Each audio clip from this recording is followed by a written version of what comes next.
তো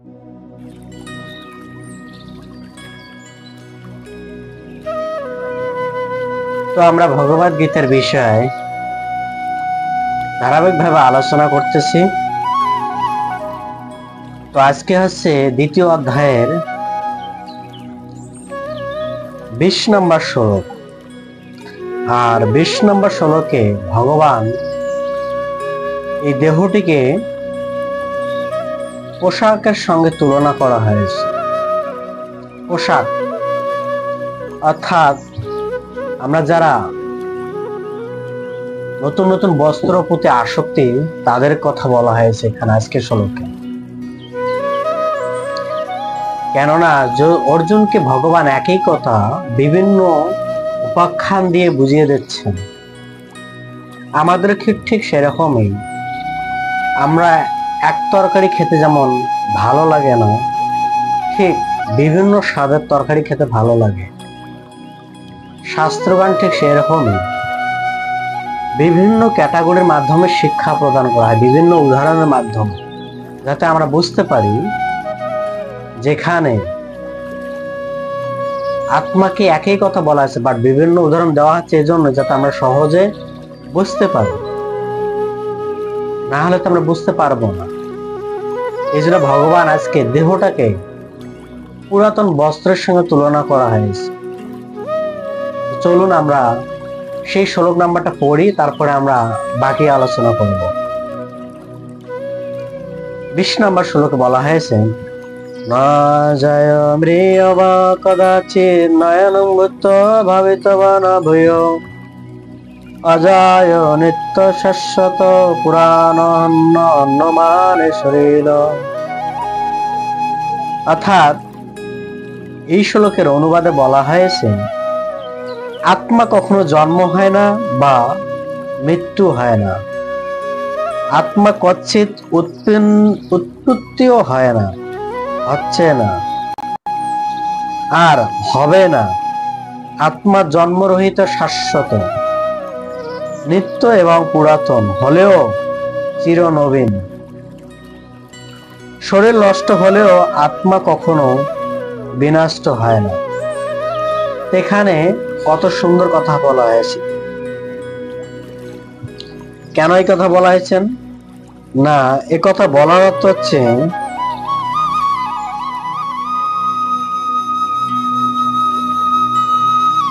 যাতে আমরা বুঝতে পারি আত্মাটা কি বস্তু, বা ভগবান অর্জুনকে এটা বলছেন যাতে বুঝতে পারে যে আত্মাটা কি। আমরা এর আলোচনায় বলেছিলাম আমাদের দেহের মধ্যে 6টা পরিবর্তন হয়।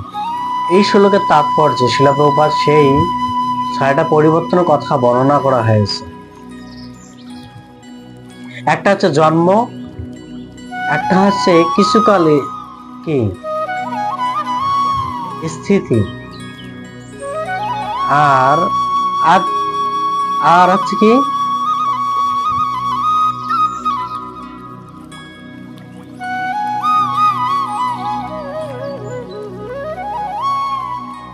ক্রমান্বয়ে কি বৃদ্ধি প্রাপ্ত।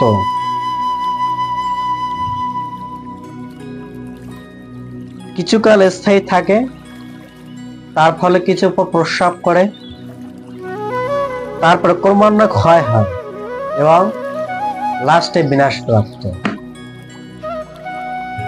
এই যে 6টি পরিবর্তন আমরা দেখতে পারি। একটি শিশু যখন মাতৃগর্ভ থেকে জন্মগ্রহণ করে তখন তার ওয়েট থাকে 3 কেজি বা 3.5 কেজি। ঠিক সেই দেহটি আস্তে আস্তে কত কেজি হয়? 70 কেজি হয়, 80 কেজি হয়, এমনকি একজনকার তো 140 কেজি হয়ে আছে। এটা হচ্ছে আস্তে আস্তে কি বৃদ্ধি, তার বৃদ্ধি পায়। আবার এই সময়টা আবার এক সময় যে একটা একদম স্থির হয়ে দাঁড়ায় কিছুকাল। তারপরে কি করে? তখন ফলপ্রসব মানে কি তখন ছেলেটা বিবাহ করে, বিবাহ করার মাধ্যমে তার দ্বারা আর একটা সন্তান উৎপাদন হয়, বা মেয়েটা বিবাহ করে, উভয় বিবাহ করার মাধ্যমে আর একটা বাচ্চা এই পৃথিবীতে আসে। তারপরে কি হয়, ক্রমান্বয়ে ক্ষয়প্রাপ্ত হয়। আমরা দেখতে পারি ক্রমান্বয়ে আস্তে আস্তে ক্ষয়প্রাপ্ত হয়, মানে কি, আস্তে আস্তে আমাদের চুল পেকে যাবে, স্কিন ঢিলা হবে, বদহজম সৃষ্টি হবে, তারপরে কি, গায়ে এনার্জি পাবো না, কর্মের প্রতি অনীহা আসবে, তারপরে কি, খাওয়া দাওয়ার প্রতি অনীহা আসবে। এইরকম ক্রমান্বয়ে যখন বিভিন্ন ব্যাধি দ্বারা আক্রান্ত হয়, তখন সে আস্তে আস্তে কি হয়, বিনাশপ্রাপ্ত হয়।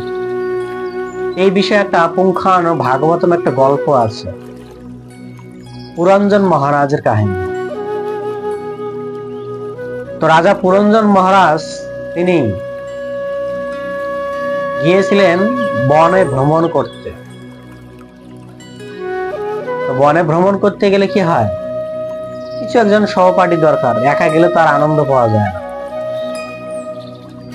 তো তার বন্ধুকে নিয়ে গেছেন বনে ভ্রমণ করতে গিয়ে। বনে ভ্রমণ করতে করতে সে বনের মাঝখানে দেখতে পেলেন যে এক সুন্দর অপরূপ নগরী, যে নগরী দেখে সে মনোমুগ্ধ হয়ে গেছে। তখন তার বন্ধুকে বলল, বন্ধু চলো না একটু ভিতরে যাই। তখন বন্ধু বলছে, ঠিক আছে তুমি যাও, আমি ভিতরে বাইরে বসে আছি, তুমি যাও। তো পুরঞ্জন মহারাজ সেই বন্ধুকে বাইরে রেখে সে ভিতরে গেছেন সেই প্রাসাদে। তো সেই প্রাসাদে সুন্দর একটি রমণী বাস করে।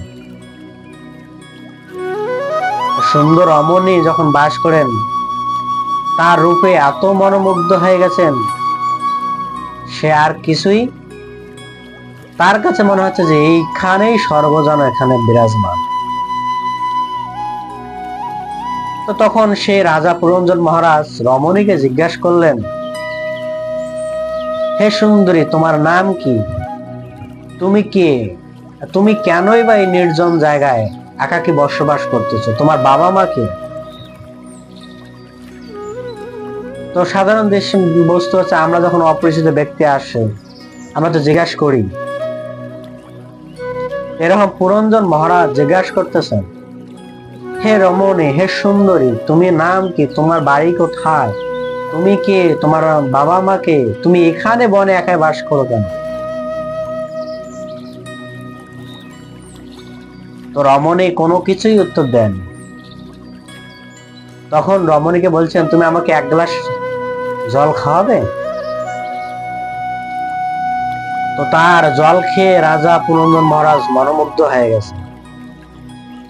যখন মনোমুগ্ধ হয়ে গেছেন তখন বলছে, আমি তোমাকে বিবাহ করতে চাই, তুমি কি বলো? তখন রমণী বলছে, ঠিক আছে, আমার বাবা মা তো কেউ নেই, আমি অনাথ। তখন রমণী বলছে, ঠিক আছে। এদিকে তার বন্ধু যে বসে রেখেছে সে আর খোঁজ খবর নেই। তো রাজা পুরঞ্জন মহারাজ সেই রমণীকে বিবাহ করার মাধ্যমে তার সমস্ত রূপ যৌবন সবকিছু আস্বাদন করতেছে, সবকিছু। তো রাজা পুরঞ্জন মহারাজ এভাবে রাজ্য শাসন করতেছেন সুন্দরভাবে। শাসন করার পর সে কি করলেন, সেই রমণী যখন রাজা পুরঞ্জন মহারাজ তার দেহের শক্তি ক্ষয়প্রাপ্ত হচ্ছে, তখন তাকে বলছেন যে তোমার সাথে আমার সংসার করা আর সম্ভব না, কারণ তোমার শরীরে এনার্জি নাই। তখন সেই রমণী তাকে ত্যাগ করে চলে যায়। আর এই শোকে রাজা পুরঞ্জন মহারাজ তার সবকিছু হারিয়ে ফেলে। তার সমস্ত দস্যুরা তার রাজপ্রাসাদের আক্রমণ করে আক্রমণ করার ফলে রাজা পুরন্দর মহারাজ সেখানেই পরাজিত হয়ে সেখানে দেহ ত্যাগ করে। এই কাহিনীটা বলার অর্থ হচ্ছে এটাই যে আমাদের সেই সুন্দর নগরী বা সুন্দর রাজপ্রাসাদ, দেহরূপী রাজপ্রাসাদে আর মনরূপী পুরন্দর মহারাজ সেখানে বিরাজমান। আর সেই সুন্দরী রমণী হচ্ছেন কি এই জগতের নারী। তাকে বিবাহ করার মাধ্যমে সে এই এত সুন্দর দেহরূপ রাজপ্রাসাদকে সে ত্যাগ করতে পারতেছে না। তখন তার সমস্ত সৈন্যরা আক্রমণ করে, মানে কি পঞ্চ কর্মেন্দ্রিয়, পঞ্চ জ্ঞানেন্দ্রিয়, মন, বুদ্ধি, অহংকার সবকিছুই আমাদের দেহটাকে আক্রমণ করে। যখন এই দেহকে আক্রমণ করে তখন আমাদের আর যতই ডাক্তার দেখাই না কেন কোনো কিছুই আর সেখানে জয়লাভ করা সম্ভব নয়। এটা হচ্ছে আজকের শিক্ষা। আজকে বলছে ভগবান যে আত্মার না জন্ম হয় না মৃত্যু হয়, না সে জন্ম হয়েছে না হবে, এবং তার মৃত্যুও নাই, নিত্য শাশ্বত রহিত। এটাই আজকের শিক্ষা দেওয়া হয়েছে।